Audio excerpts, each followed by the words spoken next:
O Senhor, vamos abrir lá em Salmo número 32, Salmo de número 32, a pregação. Estamos ainda ali na oração do Pai Nosso. Estou trabalhando a questão do perdão e a questão do arrependimento nesses textos aqui. Salmo 32, aliás, tem uma música linda desse Salmo 32, nós cantamos na semana, como diz o Bom Batista, próxima passada, né? Nós cantamos exatamente uma música, salvo engano, do Vencedores por Cristo. A letra igualzinha está escrita aqui na revista e atualizada.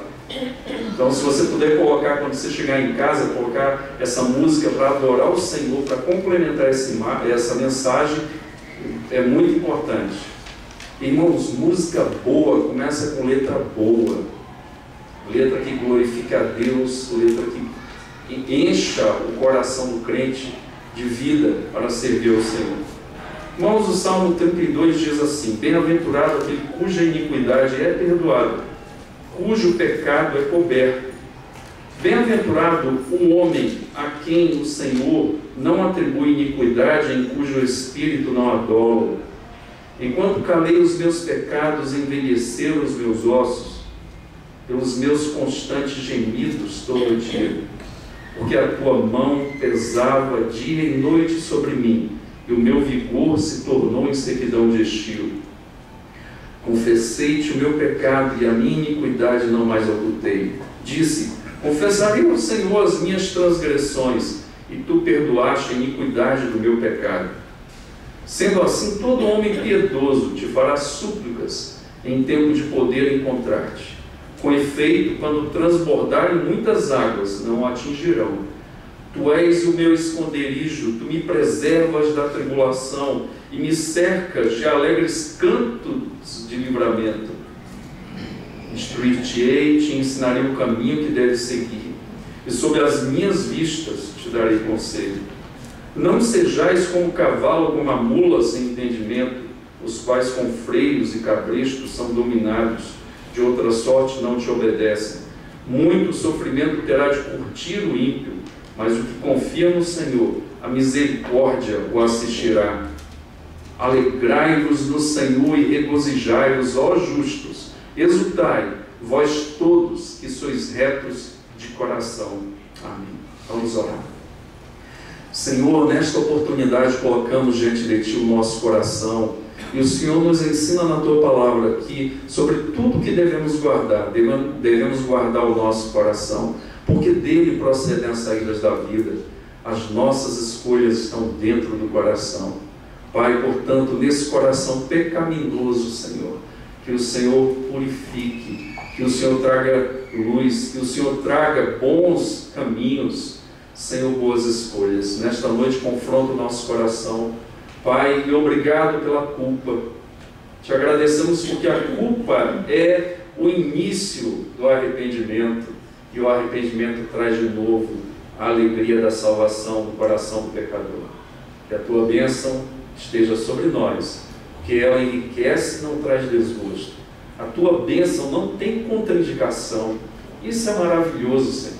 Portanto, nos quebranta nesta noite. Senhor, dá polimento às Tuas obras de arte, Senhor.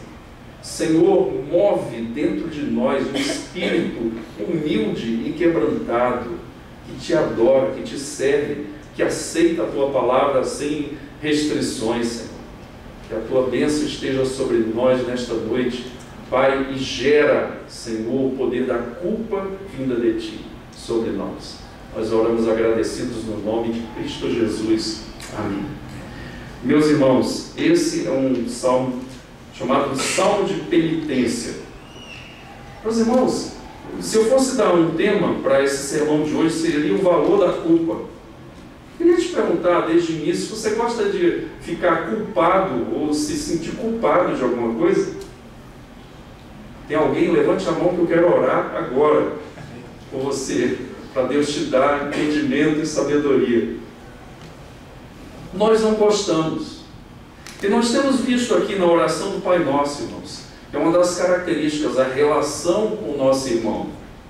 E a relação com o nosso irmão tem a questão do perdão.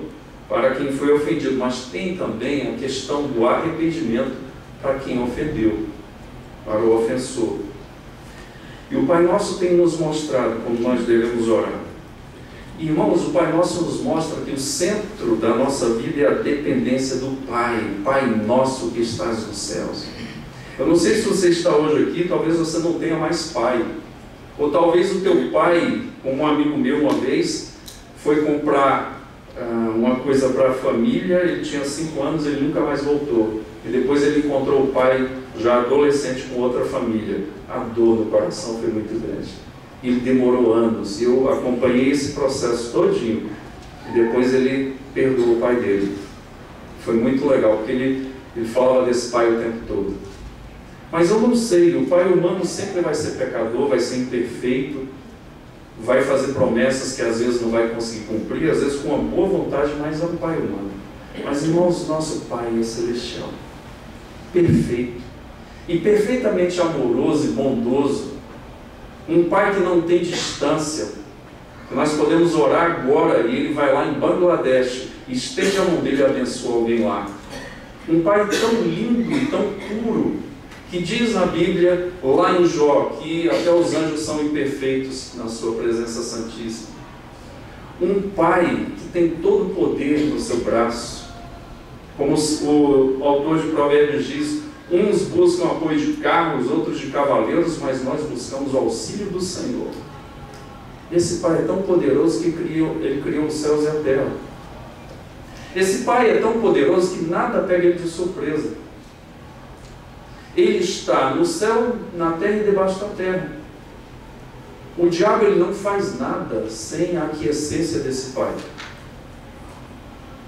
O diabo treme na presença dele. O inferno treme esperando o dia do juízo final sobre eles. Portanto, esse Pai tem essa mescla de poder, de autoridade, mas Ele é Pai também, e ao mesmo tempo Ele é Deus, e ao mesmo tempo Ele é Rei. E nós temos que andar com Ele com temor, mas ao mesmo tempo Ele nos convida para entrar na presença dEle, para sentar à sua mesa, comer na sua presença, olhar nos seus olhos, abraçá-lo, falar com Ele, falar, Senhor, eu estou nervoso. Abrir o coração, como os salmistas fazem. Eu estou nervoso, eu estou triste, eu estou querendo matar alguém.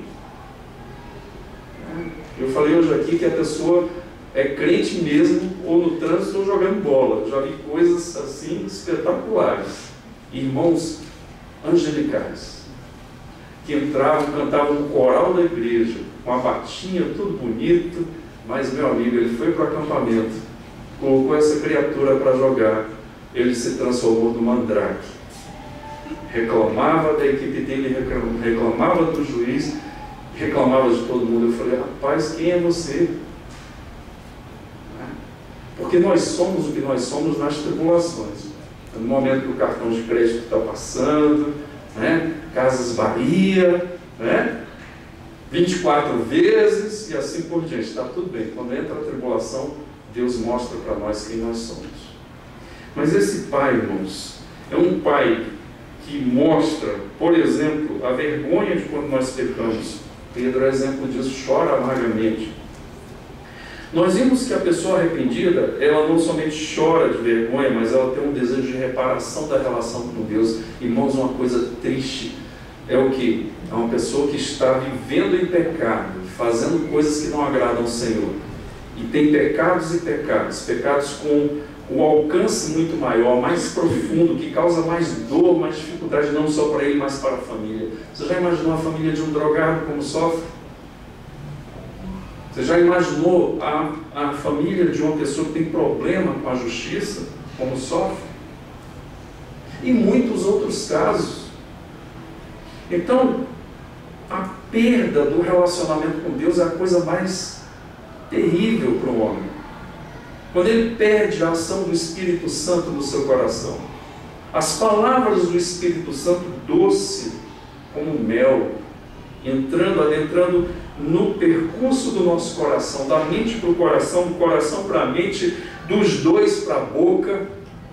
que a boca fala palavras maravilhosas, porque o coração está cheio da presença de Deus. Ninguém precisava perguntar se Moisés tinha estado com o Senhor, porque ele desceu do Monte Sinai e o seu rosto brilhava a glória de Deus. Ninguém perguntava: onde tu estavas, Moisés? Por quê? Porque Moisés estava com Deus, a glória de Deus brilhava na face de Moisés, ofuscava as pessoas. Mas quando nós perdemos isso, irmãos, é mais ou menos como nós nos sentimos como Pedro. Queremos reparar isso, ficamos com vergonha, machucamos outras pessoas. E também uma pessoa arrependida assume a culpa, como Davi fala no Salmo, nesse Salmo e no Salmo 51, 2 salmos espetaculares sobre a vida real. Uma pessoa que pecou e volta atrás. Que homem é Davi, que homem quebrantado. E ele volta atrás. A pessoa tem essas características e depois ela vai selar o processo de perdão. Lucas 17,3 fala: acautelai-vos, ou seja, tenha muito cuidado nessa questão do pecado, de ofender uma pessoa e de também pedir perdão. Tenha muito cuidado com isso. Se o teu irmão pecar contra ti, repreende-o. Se ele se arrepender, perdoe-lhe. Portanto, o arrependimento ele sela o perdão de Deus. Por quê? Porque Deus só perdoa quando a pessoa se arrepende. Se ele se arrepender, perdoe-lhe. Meus irmãos, hoje nós queremos mostrar que nesse processo de arrependimento tem uma coisa se chamada culpa. E aqui eu quero dizer e elencar que a culpa é uma bênção do ponto de vista que eu estou olhando. Tem 2 ou talvez 3 tipos de culpa que nós podemos ver na Bíblia. Tem a falsa culpa. Eu vou colocar 2, porque dentro da falsa culpa tem 2. A falsa culpa é a culpa gerada pelo alguém, ou pelo diabo, ou pelo nosso coração. Por exemplo, você já viu gente que não se perdoa, sendo que Deus já perdoou? E a pessoa, quando não perdoa o que Deus perdoou, ela está dizendo que Deus não é justo como ela. Ela é mais justa do que o Senhor. Está dizendo que é insuficiente o perdão de Deus. Mas acontece porque ela tem uma falsa culpa no coração, que não é gerada pelo Espírito, é gerada pela carne ou pelo diabo. O diabo ele pode acusar de coisas que nós não somos devedores, mas ele pode criar. Ele é o pai da mentira. Ele cria uma mentira e muito crente acredita, aí vai na onda e ali ele está com a falsa culpa, porque depois o nome dele é acusador, ele é Satanás, acusador. Ele acusa. Mas é uma falsa culpa. Essa culpa não edifica, essa culpa não leva a pessoa para o colo do Senhor. Mas imagine agora a culpa verdadeira. É quando alguém peca. E irmãos, às vezes não é só um pecado, é um pecado recorrente. Tem um autor até que fala de pecado de estimação. A pessoa começa a conviver com aquele pecado. A pessoa começa a alimentar aquele pecado. A pessoa pensa naquele pecado. A pessoa gosta daquele pecado. E esse pecado vai gerar o quê? Separação em relação a Deus. Isaías 59:2 diz que os ouvidos do Senhor não estão agravados, ele não está surdo, né? Ele não tem que usar aparelho. E hoje em dia os aparelhos ninguém vê, né? Antigamente era uma caixa de som na orelha. A pessoa, se tivesse a orelha pequena, ia dar problema. Os ouvidos do Senhor não estão agravados, nem o seu braço encolhido para que não possa salvar. Mas os vossos pecados é que fazem separação entre vós e o vosso Deus, para que não vos ouça. O pecado, ele não nos tira a salvação hoje para o crente, mas ele cria o quê? Barreiras com a intimidade com o Senhor. A pessoa fica alheia ao Senhor, a pessoa não sente mais vontade de vir à igreja, a pessoa não sente mais vontade de estar nas Escrituras, a pessoa não sente mais vontade de orar, a pessoa não sente mais vontade de falar das coisas de Deus. Da entrada na terra prometida, a pessoa começa a fazer planos para essa terra, que o apóstolo Pedro diz que vai ser queimado os seus elementos e dissolvidos. pelo fogo. O pecado cria essa separação e vai gerar o que? Culpa, porque o Espírito Santo vai gerar essa culpa no coração. Irmãos, por que é uma bênção aqui? Pegando esse salmo, primeira característica que eu digo que é uma bênção, essa culpa que o salmista traz, está no verso 3 e no verso 4. Veja aí. A palavra diz: enquanto calei os meus pecados, envelheceram os meus ossos pelos meus constantes gemidos todo dia, porque a tua mão pesava dia e noite sobre mim, e o meu vigor se tornou em sequidão de estio. A Bíblia diz que é a mão do Senhor e não a mão do diabo, porque o salmista está reconhecendo um pecado. Se você for resumir a mensagem desse salmo, é o que? Perdão para quem é justificado. Ou seja, perdão para uma pessoa que anda com Deus. Nós, quando andamos com Deus, nós não queremos pecar, mas às vezes vamos pecar. Vamos fazer como Davi, tomar um atalho, e às vezes esse atalho pode durar um ano. Irmãos, eu já ouvi testemunhos que para mim são testemunhos. A pessoa que cantava no coral de uma igreja, que era líder do louvor da igreja, estava há 32 anos em adultério. E ninguém sabia. Imagine o coração dessa pessoa. Coisa, a raiz dessa árvore danosa, maligna. E, irmãos, isso pode acontecer comigo e com você. Primeira característica, irmãos, é que a mão de Deus pesa sobre seu filho para mostrar que ele está errado. Irmãos, essa é uma grande bênção para o Filho de Deus, a culpa, porque Deus está pondo a mão dele sobre nós, pesando, porque ele está dizendo: eu não aprovo isso. Isso é a culpa. Qual a razão da culpa? Ela trará o Filho de Deus para o arrependimento. O início do arrependimento é a culpa. Quando nós estamos nessa fase, a gente fala assim: olha, não sei de nada. Uma vez eu vi no serviço uma pessoa que tinha puxado meu tapete. Eu passei no corredor, não tinha falado nada. Olha, não sei de nada. E aí, depois, soube-se de tudo. A pessoa se entrega. Deus se encontrava com o homem e com a mulher na virada do dia, todos os dias, ali no jardim do Éden. Aí ele chega lá: cadê Adão, cadê Eva? Sumiu todo mundo. Fizeram até roupas. Ah, a gente estava nu, estava com vergonha. Que conversa é essa? Não tinha vergonha antes? Irmão, a pessoa que está vivendo um pecado, ela muda o comportamento dela. Ela muda o jeito de falar. Ela passa a ouvir coisas que ela não ouvia. Essa semana uma pessoa me falou: ah, fulana está ouvindo agora esse tipo de música. Eu falei: que edificante. Fui irônico mesmo. Eu falei: mas ela ouvia esse tipo de música? Não, está ouvindo agora. Eu falei: não tem nada a ver, tudo legal, tudo jóia. E está começando agora a beber também, falando: não tem nada a ver, a Bíblia não proíbe. Olha aí. A Bíblia proíbe bebida, irmãos? Só se for 51.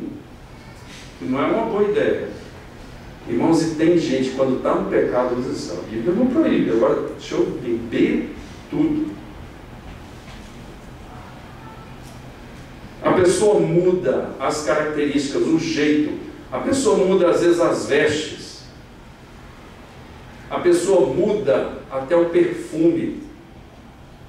A pessoa muda gastos. A pessoa esconde os gastos.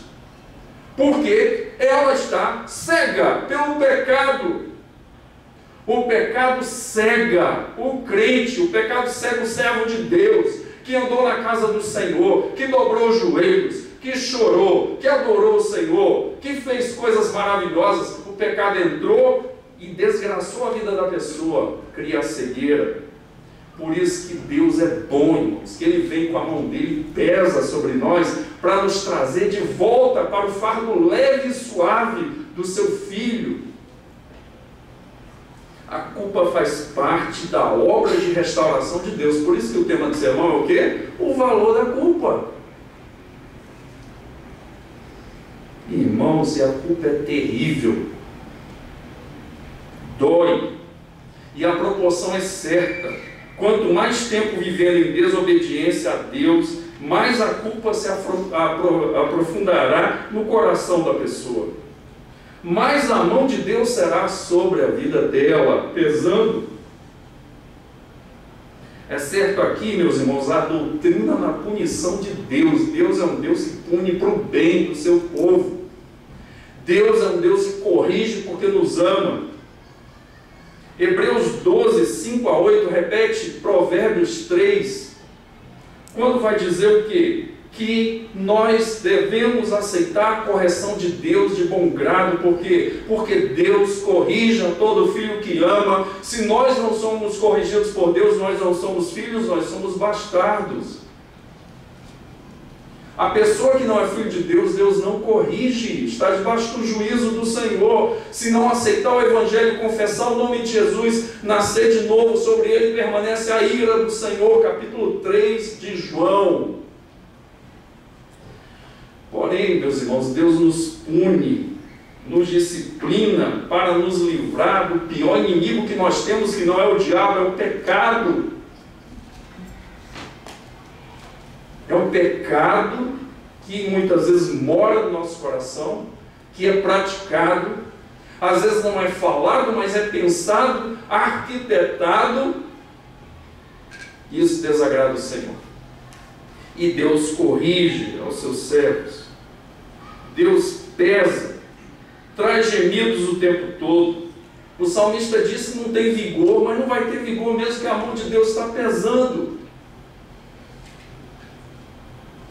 Irmãos, nós pais temos que aprender com o nosso pai.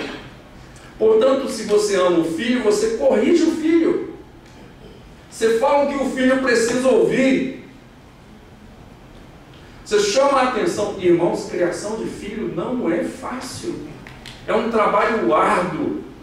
É um trabalho de paciência, de perseverança. Só corrige o filho quem ama. Deus é um Deus incansável em corrigir os seus filhos. E Ele traz a culpa para que nós sejamos libertos das cadeias do pecado. Meus irmãos, a culpa não passa enquanto nós não chegamos no ponto do arrependimento. Como eu falei semana passada, de querer voltar atrás, de querer voltar para o Senhor, de chorar de tristeza e de vergonha. A culpa não passa. É como se Deus estivesse pesando a mão sobre mim, a mão de Deus, a mão poderosa. O salmista usa essa figura para mostrar que Deus não está se agradando, que Deus está vendo tudo, que Deus não está aprovando, que Deus está pesando a mão dele sobre nós, porque nos ama. Irmãos, tem muita gente convertida a um Deus que não é o Deus da Bíblia. É um Deus paz e amor. É um Deus venha como você está e fique como você quiser. Deus nos chama para andar na retidão. Deus nos chama para andar na luz. Deus nos chama para andar com seu Filho. Deus nos chama para a obediência. A culpa mostra o meu erro, que preciso voltar ao caminho de Deus, que preciso mudar de direção. Ela me força a chegar no ponto de me arrepender, porque Deus me ama e não me deixará no caminho errado. Deus vai tirar o servo dele do caminho do erro. Foi assim com Davi, será assim conosco. Irmãos, se a primeira característica é que a mão de Deus, por isso que é uma bênção a culpa, pesa sobre o seu filho para mostrar que ele está errado, também a segunda característica, a mão de Deus pesa sobre o seu filho para o arrependimento. Verso 5. Irmãos, e a obra de Deus é completa, perfeita. Deus não começa uma casa e deixa no reboco. Deus não começa uma casa, passa a tinta e deixa sem cerâmica. Deus põe cerâmica, Deus põe parede, Deus põe reboco, Deus põe tinta, Deus põe banheiro, Deus põe tudo de que precisa nessa casa. A culpa, num determinado momento, dará lugar finalmente ao arrependimento. Arrepender-se é mudar de mente, é trocar a mentalidade errada pela certa. O Filho de Deus é corrigido para que volte a ter a mentalidade de Cristo, de andar com o Pai, de sentar à mesa do Pai, de conversar com o Pai, de ouvir a voz. Irmãos, é tão maravilhoso você estar lendo a Bíblia de Deus falando com você. Como não chorar ao ler a história de José e se colocar ali no lugar dele, sendo injustiçado? Como não torcer, não ficar angustiado de ver Davi pecando, um homem extraordinário, se arruinando? Você, meu Deus, a vontade de estar ali, Davi vem para cá. Você se envolve com a história. E você vê a rainha Esther, e você fala, dá vontade de dar um glória a Deus ali. Irmãos, tem gente que pensa que o glória a Deus foi escrito em cartório, registrado, que é dos pentecostais. E a Bíblia dos tradicionais também foi registrada em cartório, é deles. Eu não gosto de rótulo. Pois a rainha Esther, sob pena de morrer na presença de Assuero, entra na presença do rei, o rei levanta o cetro ali. Coisa maravilhosa. Você vibra, você está junto com Esther, faz a vontade de Deus, vai lá.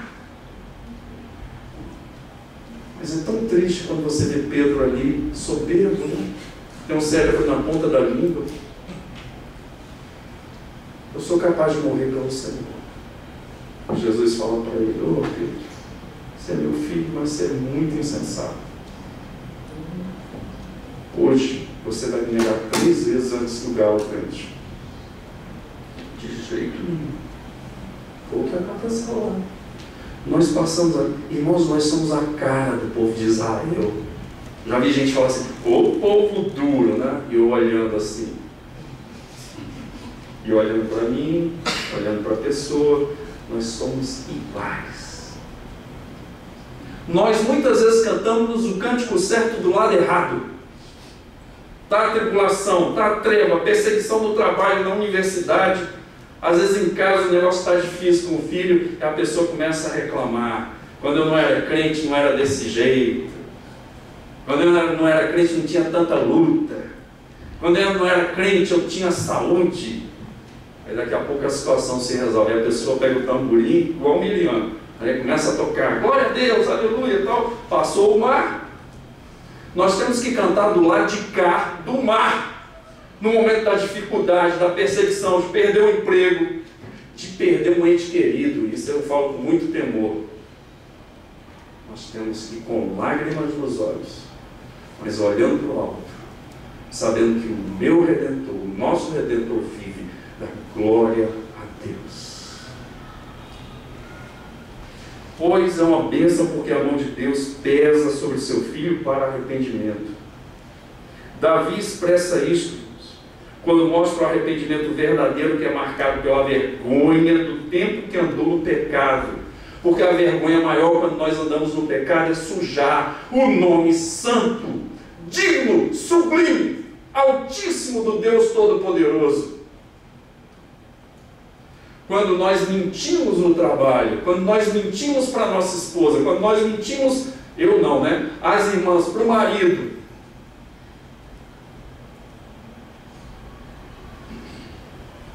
Irmãos, quando Cranmer escreve para a rainha I, Maria I, eu concordo com a volta do catolicismo para a Inglaterra. Ele põe lá. Ele não conseguiu dormir, porque a mão de Deus pesava sobre ele. Você errou, você negou o meu nome e honrou a rainha Maria I. E ele conta isso. Não conseguiu dormir. No outro dia, ele falou, eu revogo o que eu fiz. O que eu assinei está revogado. E a Maria I, depois você vai para a fogueira. Ele tinha a prisão e tinha a fogueira. Muito pior a fogueira.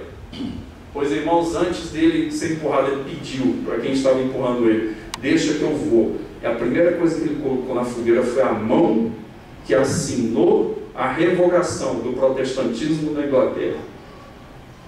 E a mão dele foi calcinada pelo fogo. Caiu uma papa. Depois empurraram ele, ele foi queimado vivo. Ele disse: essa mão aqui desonrou ao Senhor. Foi a primeira coisa que ele pôs na fogueira. Nós muitas vezes desonramos o Senhor numa brincadeira suja no serviço, uma piada suja. Nós rimos juntos porque a gente não quer perder o apoio dos amigos. Mas Deus está se desagradando de nós. Meus irmãos, Davi fala e expressa isso, que é marcado pela vergonha do tempo que andou no pecado, de ter sofrido pelo jugo de Deus e pela esperança e louvor de volta ao caminho, porque a mão pesou, mas vai passar, irmão. Isso é maravilhoso. O choro pode durar uma noite, mas a alegria vem pela manhã. Na casa do crente é assim. Irmãos, a gente dá trabalho para o Espírito Santo e para os anjos. É muito anjo correndo atrás da gente. Os anjos do Senhor, o anjo do Senhor se acampa ao redor daqueles que o temem e os livra. 32:5 diz: confessei-te o meu pecado e a minha iniquidade não mais ocultei. Disse: confessarei ao Senhor as minhas transgressões, e tu perdoaste a iniquidade do meu pecado. A culpa chega num ponto que vem o arrependimento. E o arrependimento diz: não foi Eva não que pecou, não foi a mulher que tu me deste não. Porque a pessoa que ainda está com culpa no coração e não tem arrependimento, joga a culpa nos outros. Isso aconteceu, pastor, porque foi minha esposa. Tu não conhece minha esposa, a cruz que Deus me deu. Ainda põe culpa no Senhor. Porque Deus me deu essa cruz, está vendo? Deus é culpado. Tu não conhece. A pessoa arrependida não fala isso não, irmãos. A pessoa arrependida não olha o pecado dos outros, olha para o seu pecado, para a sua culpa, para a sua responsabilidade. Irmãos, a culpa gera arrependimento e o largar do pecado. A culpa é uma bênção.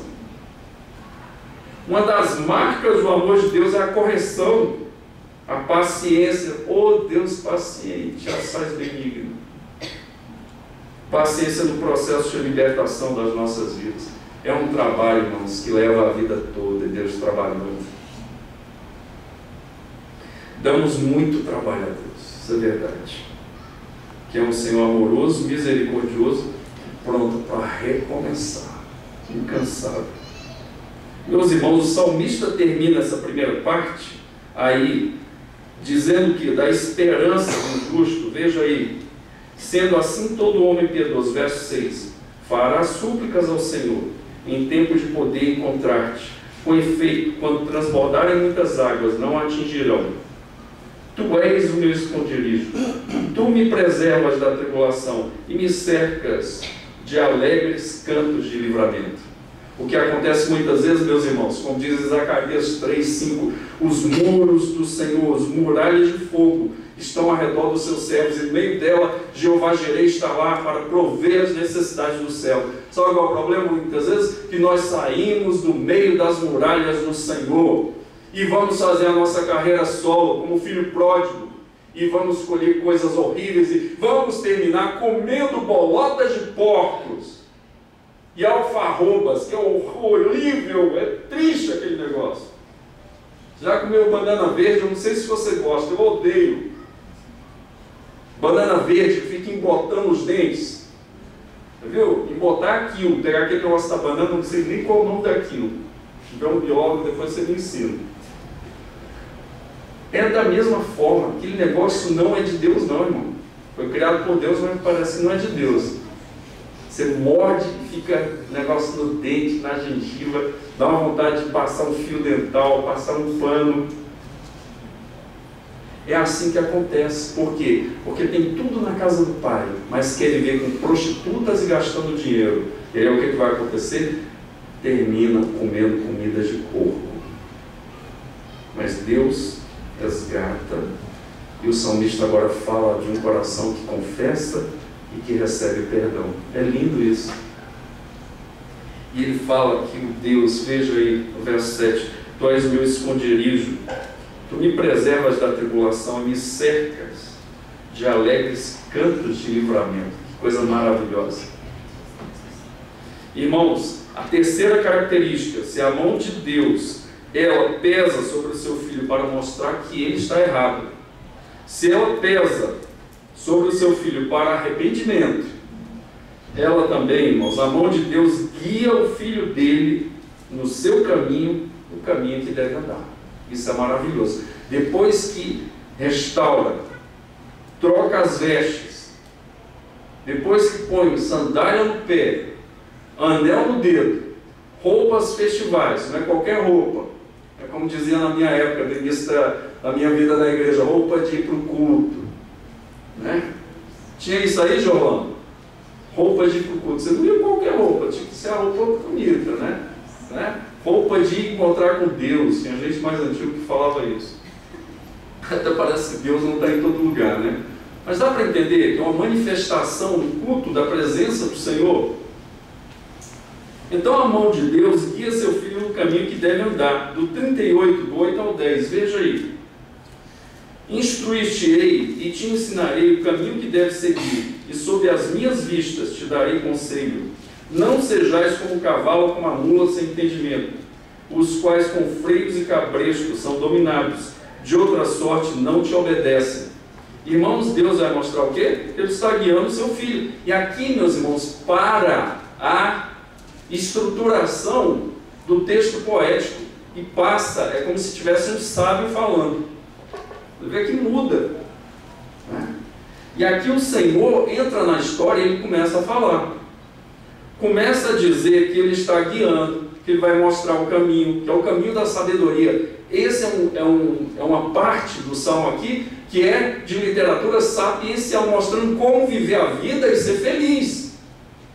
Se você voltar no Salmo 1, ele vai mostrar, quer ser feliz? Medita na lei do Senhor de dia e de noite, e você será comparado a uma árvore que foi plantada junto à corrente das águas, que tem a sua folha verde, que dá sombra, e que no devido tempo dá o seu fruto.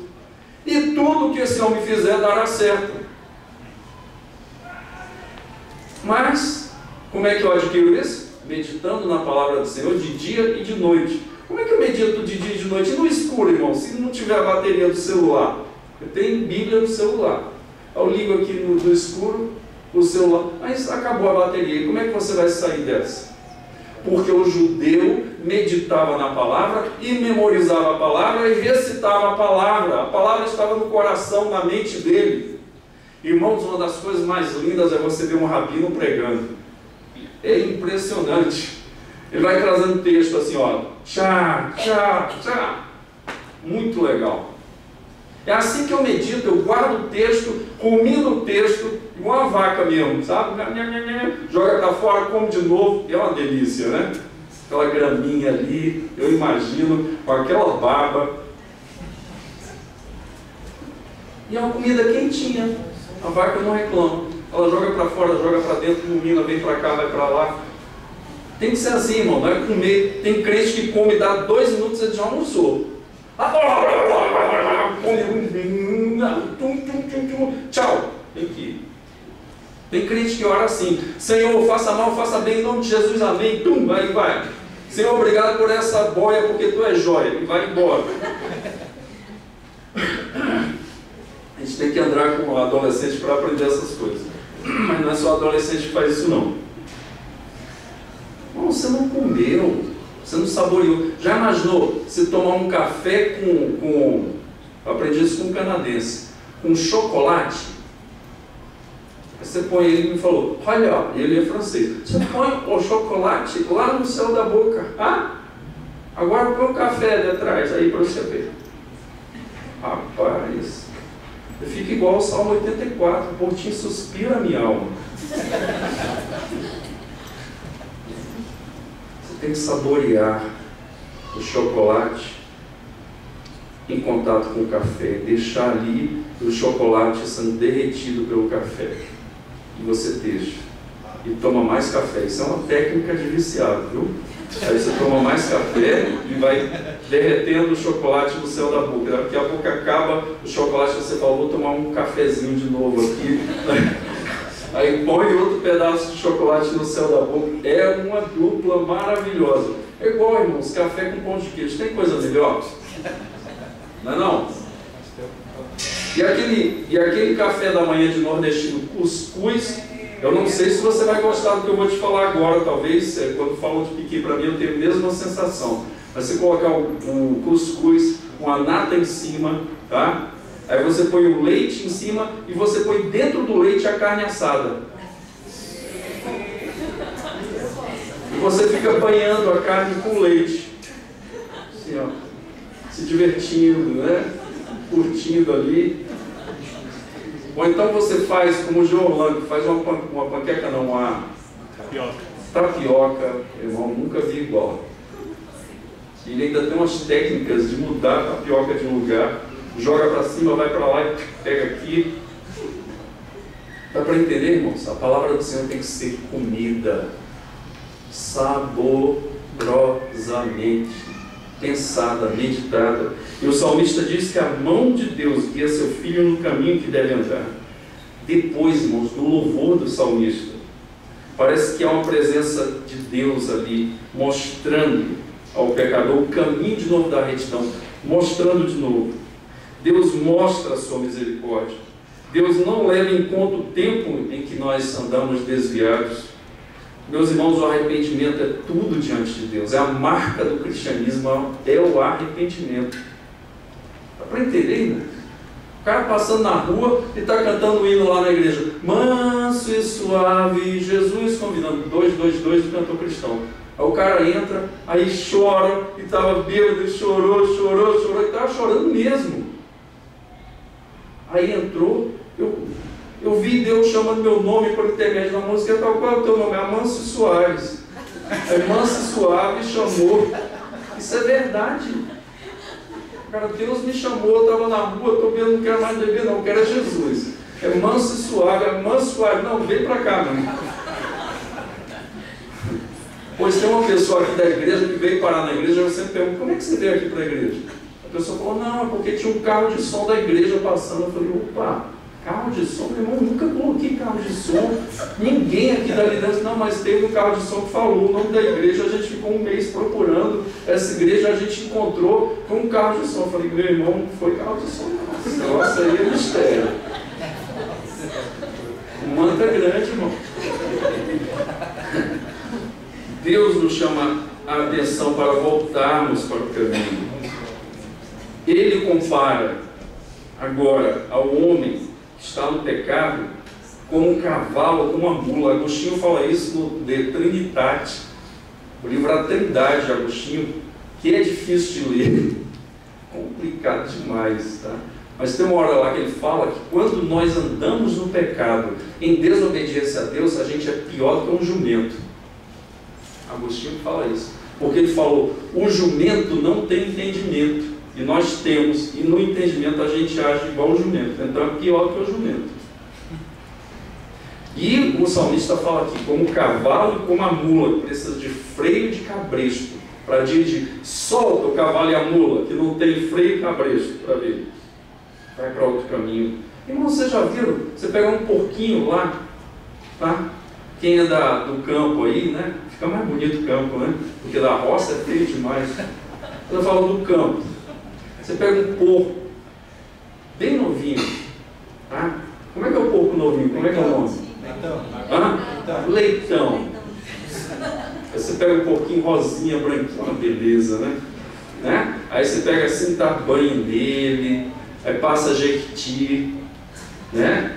Passa lá Natura, tem uns irmãos aí que vendem Natura, estou fazendo propaganda, né? Dá o banho, né? Corta a unha, passa esmalte, um pouco mulher, né?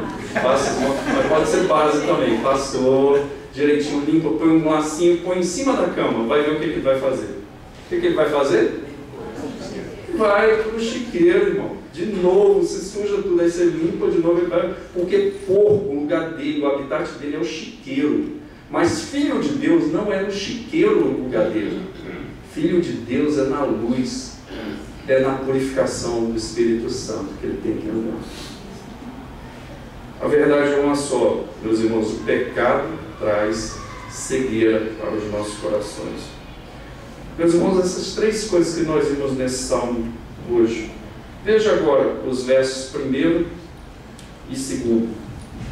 O salmista começa desse jeito: bem-aventurado aquele cuja iniquidade é perdoada. Irmãos, quando nós somos perdoados, isso é maravilhoso. Cujo pecado é coberto, ou seja, pelo sangue. Bem-aventurado o homem a quem o Senhor não atribui iniquidade, em cujo espírito não há dolo, não há mentira. E no verso 11, ele fecha também com o louvor de uma pessoa que foi perdoada, que é uma coisa maravilhosa. Você aceita, é bom demais, irmãos. Uma pessoa que fala assim: você fez tudo de errado, mas vem cá, vamos começar tudo de novo. A pessoa abraça você: vamos, eu vou contigo de novo, o que for necessário. No verso 11: alegrai-vos no Senhor e regozijai-vos. Isso aqui é o quê? Uma grande alegria, irmãos. Uma alegria que você não se contém, você sai pulando, você sai dando cambalhota, dando pirueta. O pessoal fala: olha, vai para os Jogos Pan-Americanos. Ele vai para lá, vai para cá. Você não consegue ficar dentro de você. Ó justos, exultai, vós todos que sois retos de coração. Por quê, irmãos? Porque a retidão vem do Senhor. A retidão é Ele quem nos dá. Para nós termos retidão, nós temos que andar com o Senhor. Temos que viver com o Senhor. Temos que conversar com o Senhor.